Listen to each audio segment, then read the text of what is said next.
দর্শক, আপনাদের আমন্ত্রণ জানাচ্ছি যমুনা আইডেস্কে। শুরুতেই শিরোনাম। আবারও শান্তি আলোচনা শুরুর ইঙ্গিত যুক্তরাষ্ট্র ইরানের। শীঘ্রই জেনেভায় হতে পারে বৈঠক। চুক্তি ভেস্তে দিতে তৎপর নেতানিয়াহু, মার্কিন গোয়েন্দা তথ্য। যুদ্ধবিরতি লঙ্ঘন করে লেবাননে চলছে ইসরায়েলি বর্বরতা। যুক্তরাষ্ট্রের মধ্যস্থতায় ওয়াশিংটনে আগামী সপ্তাহে তেল আবিব বৈরুত বৈঠক। আগামী 2 মাসের জন্য হরমুজ প্রণালীতে ফি মওকুফের ঘোষণা ইরানের। যুক্তরাষ্ট্রের সাথে সমঝোতার পর 5 দিনেই $1.5 বিলিয়ন তেল রপ্তানি।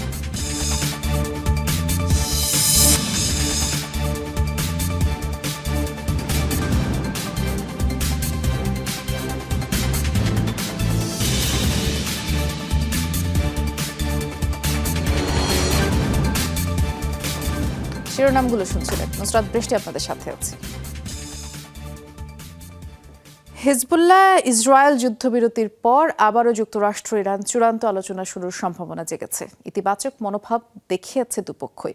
গণমাধ্যম এক্সিওস জানিয়েছে, ভাইস প্রেসিডেন্ট জেডি ভ্যান্সের পরিবর্তে সুইজারল্যান্ডের বৈঠক নেতৃত্ব দেবেন মধ্যপ্রাচ্য বিষয়ক মার্কিন প্রতিনিধি স্টিভ উইটকফ। ইরানের পক্ষ থেকে অংশ নিতে পারেন পররাষ্ট্রমন্ত্রী আব্বাস আরাকচি। এদিকে মার্কিন গোয়েন্দাদের শঙ্কা, শান্তি চুক্তি ভেস্তে দেওয়ার ছক কষছে ইসরায়েলি প্রধানমন্ত্রী বেনিয়ামিন নেতানিয়াহু।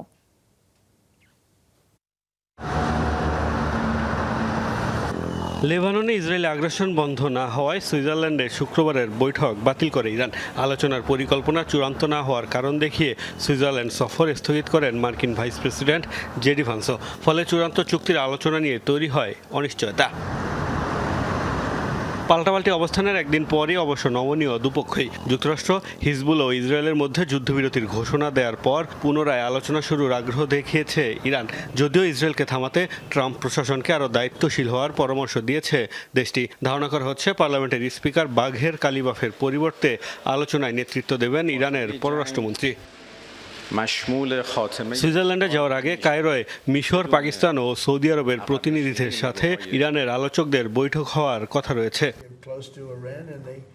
মার্কিন গণমাধ্যম এক্সিওস জানিয়েছে, আলোচনা শুরুর প্রস্তুতি নিচ্ছে যুক্তরাষ্ট্র। তেহরানের সাথে বৈঠকের জন্য জেডি ভ্যান্সের পরিবর্তে সুইজারল্যান্ড যাচ্ছেন মধ্যপ্রাচ্য বিষয়ক প্রতিনিধি স্টিভ উইটকফ, যেখানে আগে থেকে রয়েছেন ট্রাম্পের সাবেক উপদেষ্টা জেরেড কুশনার। তোড়জোড় শুরু হলেও অবশ্য এখনো বৈঠক শুরুর নির্দিষ্ট সময়সূচি প্রকাশ করা হয়নি। এদিকে ওয়াশিংটন পোস্টের দাবি, মার্কিন গোয়েন্দাদের শঙ্কা, চুক্তি ভেস্তে দিতে নানা পদক্ষেপ নিতে পারে ইসরায়েল। সূত্রের বরাতে সংবাদ মাধ্যমটি জানিয়েছে, এরই মধ্যে এ বিষয়ে ট্রাম্প প্রশাসনকে সতর্ক করা হয়েছে। যুদ্ধবিরতিতে রাজি হলেও লেবাননের দীর্ঘমেয়াদে হামলা চালিয়ে যাওয়ার পরিকল্পনা নেতানিয়াহু প্রশাসনের, এমন শঙ্কা মার্কিন গোয়েন্দাদের। মোস্তফা মাহমুদ, যমুনা নিউজ। সশস্ত্র গোষ্ঠী হিজবুল্লাহর সাথে যুদ্ধবিরতি নিয়ে সমঝোতার কয়েক ঘণ্টা না পেরোতেই লেবাননে আবারও আগ্রাসন চালালো ইসরায়েল। শুক্রবার মাঝরাত থেকে 12 দফা বিমান হামলা চালিয়েছে আইডিএফ। এই তথ্য জানিয়েছে দেশটির জাতীয় বার্তা সংস্থা NNA। যুক্তরাষ্ট্র ইরান সমঝোতা স্মারকের অন্যতম শর্ত লেবাননের যুদ্ধ বন্ধ, কিন্তু ইসরায়েলের চলমান হামলায় মধ্যপ্রাচ্যের শান্তি প্রচেষ্টা ভেস্তে যাওয়ার শঙ্কা দেখা দিয়েছে। দেশটিতে বৃহস্পতিবার মধ্যরাত থেকে এ পর্যন্ত ইসরায়েলের আগ্রাসনে কমপক্ষে 47 জন প্রাণ হারিয়েছে, 100-র কাছাকাছি আহত। এর আগে শুক্রবার হিজবুল্লাহর হামলায় নিহত হয় 4 ইসরায়েলি সেনা। এরপরেই যুদ্ধবিরতিতে সম্মত হয় দুই পক্ষ। এদিকে সশস্ত্র গোষ্ঠী হিজবুল্লাহর সাথে যুদ্ধবিরতির পর লেবাননের সরকারের সাথে বৈঠকে বসতে চলেছে ইসরায়েল। আগামী সপ্তাহেই ওয়াশিংটনে এই আলোচনা হবে। শুক্রবার মার্কিন পররাষ্ট্রমন্ত্রী মার্কো রুবিও এক বিবৃতিতে এই তথ্য নিশ্চিত করে জানিয়েছেন, দুই পক্ষের সাথে ফোনালাপের পরই বৈঠকের বিষয়টি চূড়ান্ত হয়েছে। স্থায়ী শান্তির লক্ষ্যে কাজ করার আশাবাদ জানিয়েছে তেল আবিব, বৈরুত। এর আগে চলতি বছরের এপ্রিলে প্রথম দফা সরাসরি আলোচনা হয় ইসরায়েল ও লেবাননের মধ্যে, যা ছিল 1993 সালের পরে দুই দেশের মধ্যে প্রথম কোনো আনুষ্ঠানিক সাক্ষাৎ। তবে এতে হিজবুল্লাহ যুক্ত না থাকায় তেমন কোনো সমাধান হয়নি। যুদ্ধবিরতি উপেক্ষা করে লেবাননে নিয়মিত হামলা চালিয়ে গেছে ইসরায়েল।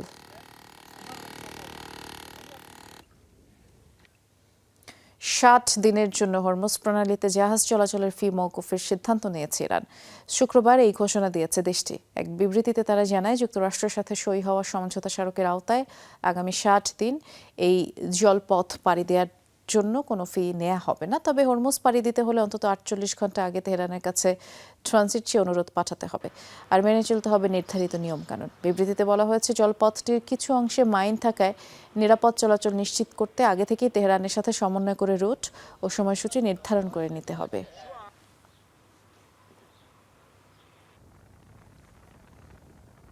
যুক্তরাষ্ট্রের সাথে সমঝোতার পর 5 দিনে $1.5 বিলিয়ন তেল রফতানি করল ইরান। সমুদ্র চলাচল বিষয়ক পর্যবেক্ষণ সংস্থা ট্যাঙ্কার ট্র্যাকার্সের এক্স হ্যান্ডেলে করা এক পোস্টে এই তথ্য জানানো হয়েছে। গেল কয়েকদিনেই হরমুজ প্রণালী দিয়ে 1,80,00,000 ব্যারেল অপরিশোধিত তেল বিশ্ববাজারে পাঠিয়েছে ইরান। 24 ঘন্টায় দেশটির একাধিক তেল ট্যাঙ্কার ওমান সাগর পাড়ি দিয়ে আন্তর্জাতিক জলসীমায় প্রবেশ করেছে বলেও জানায় তেহরান। আগামী দিনগুলোতে আরও বেশ কিছু ট্যাঙ্কার যাত্রার জন্য প্রস্তুত আছে। এর আগে বুধবার প্রকাশিত সমঝোতা চুক্তি অনুযায়ী ইরানের উপর থেকে মার্কিন নৌ অবরোধ প্রত্যাহার শুরু হয়েছে। বিনিময়ে পারস্য ওমান সাগরে বাণিজ্যিক জাহাজে নিরাপদ চলাচল নিশ্চিত করবে ইরান। যুদ্ধ, নিষেধাজ্ঞা আর অর্থনৈতিক চাপে দীর্ঘদিন ধরে কোণঠাসা ইরান এবার ধাক্কা সামলে নতুন অর্থনৈতিক সমীকরণের পথে।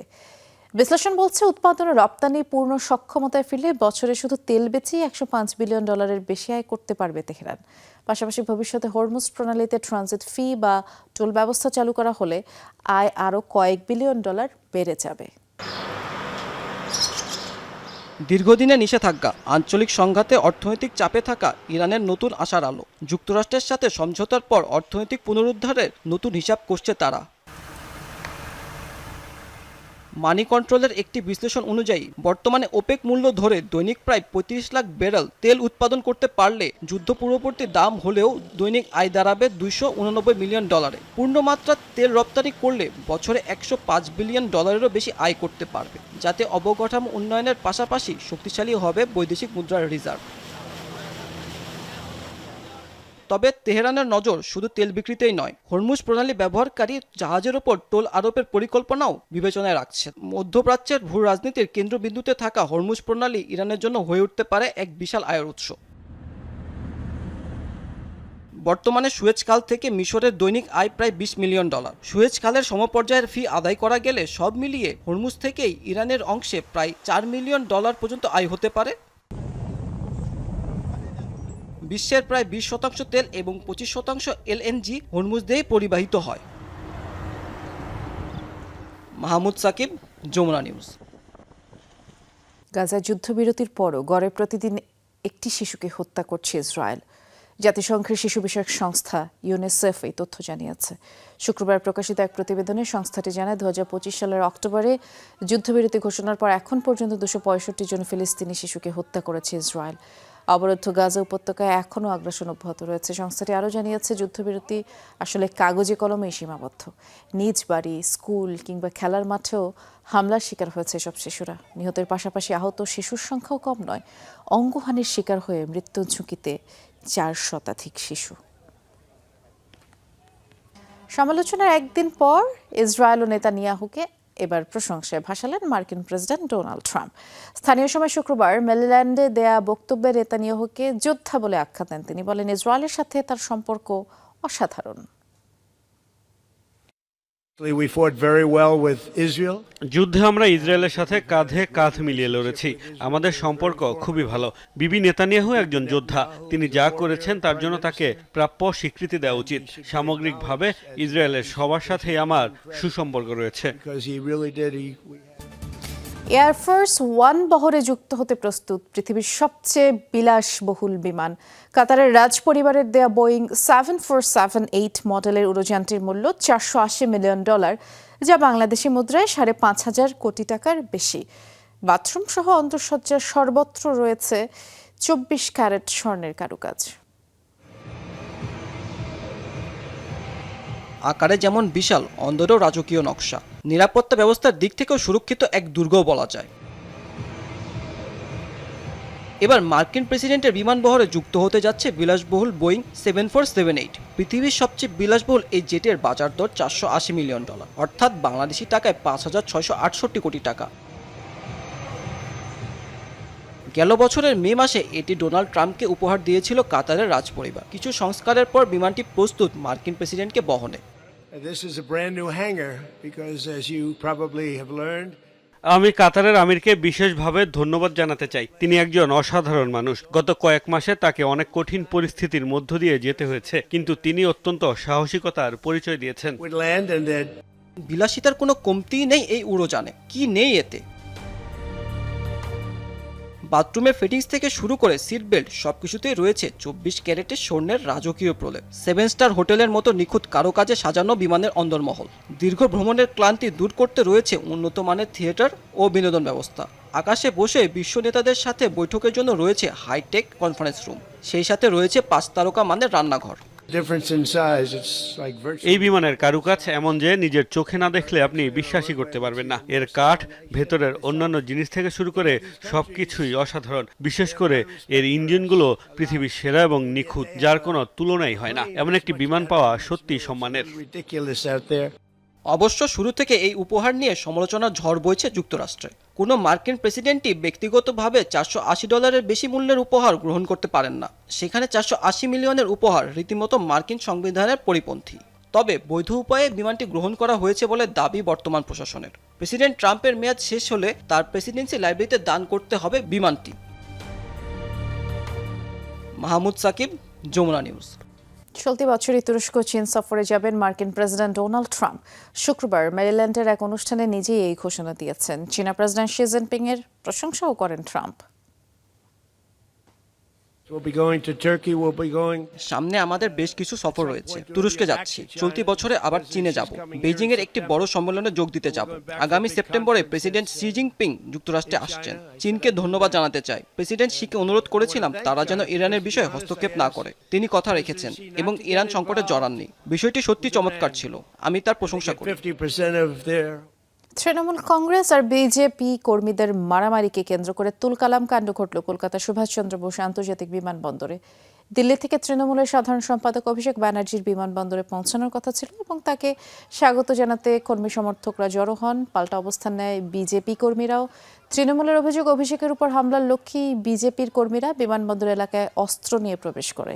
আর এ সময় অভিষেককে ডিম নিক্ষেপের প্রস্তুতি নেওয়া হয়, যার জেরেই পরিস্থিতি উত্তপ্ত হয় আর সেটি এক পর্যায়ে তুমুল মারামারিতে গড়ায়।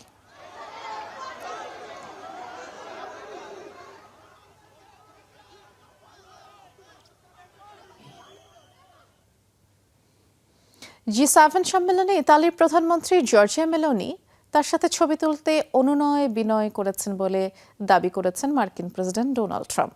সম্মেলন চলাকালে ইতালিয়ান এক টেলিভিশনে দেয়া সাক্ষাৎকারে ঘনিষ্ঠ মিত্রকে নিয়ে এমন বাঁকা মন্তব্যই ছুঁড়ে দেন ট্রাম্প। মার্কিন প্রেসিডেন্টকে এক হাত নিতে ছাড়েননি ইতালির প্রধানমন্ত্রী। ট্রাম্পের মন্তব্যকে সম্পূর্ণ মনগড়া বলে উড়িয়ে দেন জর্জিয়া মেলোনি। ঘনিষ্ঠ হয়ে বসে গল্পে মশগুল মার্কিন প্রেসিডেন্ট ডোনাল্ড ট্রাম্প ও ইতালির প্রধানমন্ত্রী জর্জিয়া মেলোনি। ফ্রান্সে আয়োজিত G7 সম্মেলনের ফাঁকে যেন কথাই ফুরোচ্ছে না পুরনো দুই বন্ধুর। কিন্তু এরই মধ্যে বিপত্তি বাধালো মার্কিন প্রেসিডেন্টের একটি মন্তব্য। ঘটনার সূত্রপাত ইতালির এক গণমাধ্যমকে দেওয়া ট্রাম্পের সাক্ষাৎকারকে ঘিরে। বলেন তার সাথে ছবি তোলার জন্য নাকি রীতিমতো অনুনয় বিনয় করেছেন ইতালির প্রধানমন্ত্রী।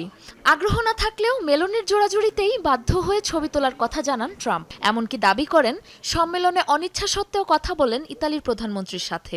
আর এতেই নাকি আনন্দে আত্মহারা হয়ে গেছেন জর্জিয়া মেলোনি। এদিকে ট্রাম্পের এমন অপরিণত ও অপরিপক্ক বক্তব্যে ব্যাপক চটেছেন ইতালির প্রধানমন্ত্রী জর্জিয়া মেলোনি। ভিডিও বার্তায় ট্রাম্পকে দিয়েছেন পাল্টা করা জবাব। বলেছেন মার্কিন প্রেসিডেন্টের এমন মনগড়া কথায় রীতিমতো স্তম্ভিত হয়ে গেছেন তিনি। তিরস্কারের ভঙ্গিতে বলেন তিনি কিংবা ইতালি কখনোই কারো ধার ধারে না। ডোনাল্ড ট্রাম্প সম্পূর্ণ মন গড়া কথা বলছেন। সত্যি বলতে আমি তার আচরণে স্তম্ভিত। এটি প্রথমবার নয়, মার্কিন প্রেসিডেন্ট তার মিত্রদের সাথে প্রায়ই এমন আচরণ করেন। ব্যাপারটা অত্যন্ত হতাশাজনক যে তিনি পশ্চিমা কিংবা যুক্তরাষ্ট্রের শত্রুদের সাথে এই রকম আচরণ করেন না, বরং তাদের আরো প্রশ্রয় দেন। একটি বিষয় তার মাথায় রাখা উচিত, আমি কিংবা ইতালি কেউই কখনো কারো কাছে অনুনয় বিনয় করি না। ক্ষমতায় আসার আগে থেকেই মার্কিন প্রেসিডেন্টের একজন সমর্থক ছিলেন ইতালির প্রধানমন্ত্রী জর্জিয়া মেলোনি। ট্রাম্পের কট্টর ও আগ্রাসী নীতির কারণে অন্যান্য ইউরোপীয় নেতারা যখন তার থেকে কিছুটা দূরত্ব বজায় রাখে, সেখানে তাকে সমর্থন করায় একাধিকবার আন্তর্জাতিক মহলে আলোচনায়ও আসেন ইতালীয় প্রধানমন্ত্রী। এমনকি একমাত্র ইউরোপীয় নেতা হিসেবে সরাসরি ট্রাম্পের শপথ অনুষ্ঠানেও অংশ নিয়েছিলেন জর্জিয়া মেলোনি। সম্প্রতি ইরানে হামলার বিরুদ্ধে কথা বলায় পোপ লিওর প্রতি মার্কিন প্রেসিডেন্টের আচরণের সমালোচনা করেন ইতালীয় প্রধানমন্ত্রী। এরপর থেকে কিছুটা ফাটল ধরে ট্রাম্প মেলোনি ঘনিষ্ঠতায়। সাবরিনা নুসরাত, যমুনা নিউজ। যুক্তরাজ্যের লন্ডনে দুটি ট্রেনের মধ্যে সংঘর্ষের ঘটনায় কমপক্ষে একজনের প্রাণ গেছে, বেশ কয়েকজন আহত হয়েছে। শুক্রবার লন্ডন থেকে প্রায় 100 কিলোমিটার উত্তরে বেডফোর্ড শহরে এই দুর্ঘটনা ঘটে। ব্রিটিশ ট্রান্সপোর্ট পুলিশ জানিয়েছে, একটি ট্রেনের সামনের অংশ ধাক্কা দেয় আরেকটির পেছনের অংশকে। খবর পেয়ে দুর্ঘটনাস্থলে যায় জরুরি বিভাগের বেশ কয়েকটি টিম। আহতদের উদ্ধার করে হাসপাতালে নেওয়া হয়। একটি অভিযানে যোগ দেয় একটি এয়ার অ্যাম্বুলেন্সও এবং দুর্ঘটনার কারণ অনুসন্ধানে তদন্ত চলছে। দুর্ঘটনার পর স্থানীয় বাসিন্দাদের রেললাইন সংলগ্ন এলাকা এড়িয়ে চলার নির্দেশ দিয়েছে কর্তৃপক্ষ।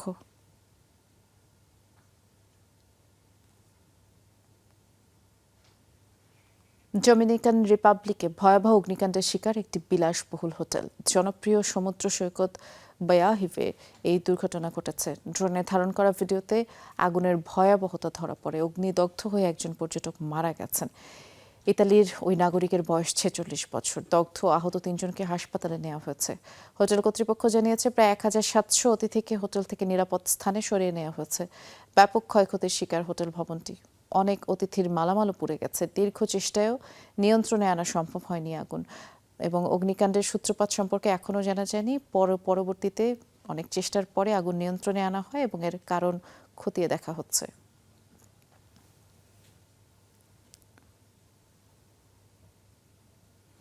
স্পেনে শুরু হয়েছে অভিবাসীদের বৈধ করার প্রক্রিয়া। এরই মধ্যে 10 লাখের বেশি আবেদন জমা পড়েছে। মূলত অবৈধ অভিবাসীদের মূলধারার শ্রমবাজারে যুক্ত করতেই এই সুযোগ দেওয়া হচ্ছে। সরকারি ঘোষণা অনুযায়ী প্রয়োজনীয় কাগজপত্র জমা দিলে অভিবাসনের সুবিধা মিলবে। স্পেন সরকারের এই উদ্যোগকে স্বাগত জানিয়েছে দেশটিতে বসবাসরত বাংলাদেশিরা। ঘন্টার পর ঘন্টা দাঁড়িয়ে থেকেও নেই ক্লান্তি। এই অপেক্ষা বৈধ অভিবাসনের জন্য। যে স্বপ্ন নিয়ে ইউরোপে পাড়ি জমিয়েছিলেন, অবশেষে তা সত্যি হতে যাচ্ছে। গোটা ইউরোপ যখন অবৈধ অভিবাসীদের বিরুদ্ধে কঠোর, তখন উল্টো পথে হাঁটছে স্পেন। দেশটির সরকার নথিহীন অভিবাসীদের বৈধতা দেওয়ার ঘোষণা দিয়েছিল চলতি বছরের শুরুতে। এপ্রিলে এসে শুরু হয় সেই প্রক্রিয়ার প্রথম ধাপ। এবার দ্বিতীয় ধাপে প্রথম দিনে জমা পড়েছে 9 লাখেরও বেশি আবেদন। এর মধ্যে আছেন অনেক বাংলাদেশি। পেপার হবে, তখন আমরা ওদের সাথে 8 ঘন্টা কাজ করতে পারবো, তাহলে ভালো একটা স্যালারি দিবে, সব সুযোগ সুবিধা পাবো এখানে। আমরা লিগ্যাল ভাবে দেশে থাকার অনুমতি পাইতেছি, প্লাস সরকারকে ট্যাক্স দেওয়ার এরকম একটা সুযোগ পাইতেছি। আমাদের ফ্যামিলির জন্য অনেক ভালো হইতেছে। এই বৈধ হওয়ার সুযোগ যদি 15,000 প্রবাসী বাংলাদেশি পায়, তাহলে বাংলাদেশের যে রেমিডেন্স, এই রেমিডেন্স আমরা হিসাব করছি প্রায় 9 মিলিয়ন ইউরো প্রতি বছর বাংলাদেশের রেমিডেন্সে যোগ হবে। চলতি বছরগুলোতে ইউরোপের অর্থনীতি স্থবির হয়ে পড়লেও স্পেনের প্রবৃদ্ধি ছিল লক্ষণীয়। শ্রমঘাটতি পূরণ সহ নানাভাবে দেশটির অর্থনীতিতে অবদান রেখে চলেছে অনথিভুক্ত অভিবাসীরা। অবৈধ এ বিদেশিদের মূলধারা শ্রমবাজারে অন্তর্ভুক্ত করতেই এ পদক্ষেপ নেয় স্প্যানিশ সরকার। বৈধতা না থাকায় কম মজুরিতে বাধ্য হয়ে হোটেল, রেস্তোরাঁ, কৃষি খামার কিংবা বয়স্কদের সেবা দেওয়ার মতো কঠিন কাজগুলো করতে হতো তাদের। প্রয়োজনীয় কাগজপত্র জমা দেওয়ার পর থেকেই ন্যায্য মজুরিতে কাজ করতে পারবেন তারা। আপাতত জুন মাসের শেষ দিন পর্যন্ত 10 লাখ আবেদন জমা নেওয়ার কথা জানিয়েছে স্পেন সরকার। মাহমুদ সাকিব, যমুনা নিউজ। এই ছিল যমুনা আই ডেস্কের আয়োজনে। সাথে থাকার জন্য সবাইকে ধন্যবাদ।